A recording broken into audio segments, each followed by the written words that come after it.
ఒక school master గారు ఉన్నాడు. ఆ స్కూల్ మాస్టర్ గారికి ఆ చివరింట్లో డెడ్ ఎండ్లో ఒక కలెక్టర్ గారి బంగళా ఉంది. ఈయన రిటైర్డ్ అయ్యాడు. రోజు ఆ పేపర్ ఇంటి ముందు కూర్చొని ఆ పేపర్ చదువుకుంటూ కూర్చున్నాడు. కలెక్టర్ గారి కారు వెళ్తుంది. ఆ వెళ్ళినప్పుడల్లా లేచి సార్ నమస్తే అంటున్నాడు. ఈయన మొహం కూడా చుట్టల్లా. ఇలా ఒక 4 రోజులు గడిచిన తర్వాత వాళ్ళ ఆవిడంది, నువ్వు హెడ్ మాస్టర్ బాయా, రిటైర్డ్, పెద్ద పెద్దోళ్ళు నీ దగ్గరికి వస్తారు, నువ్వు గురువువి, ఆయన నీ మొహం కూడా చుట్టల్లా.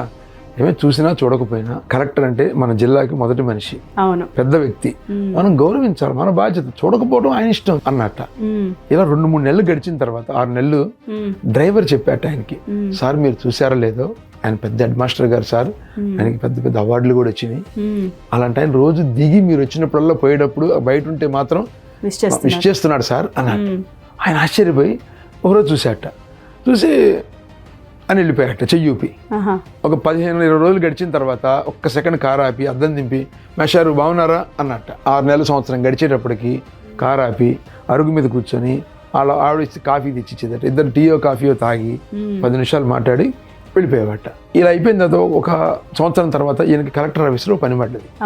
కలెక్టర్ ఆఫీస్కి వెళ్ళాడు. వెళ్ళి కూర్చొని మీటింగ్లో ఉన్నారు సార్ కూర్చోండి అన్నట్ట. బయట ప్యూను సడన్ గా బయట మీటింగ్లో ఉన్నాడు. ఆ డోర్ ఎవరో తలుపు తీసినప్పుడు ఆయనకి బయట ఉన్న మాస్టర్ గారు కనిపించాడు. అంత పెద్ద మీటింగ్ వదిలేసి గబగబా బయటకు వచ్చి, అయ్యయ్యో మేషారు మీరు ఇక్కడికి రావడం ఏంది, సాయంత్రం కలుస్తాం కదా మేషారు, నాకు చెప్పొచ్చుగా అన్నట్టు. లేదయ్యా నువ్వు బాధ్యత, ఇది నా కలెక్టర్తో పనుండి వచ్చాను, నా ఫ్రెండ్తోనో లేదా నా ఆత్మీయుడితోనో కాదు అన్నట్టు.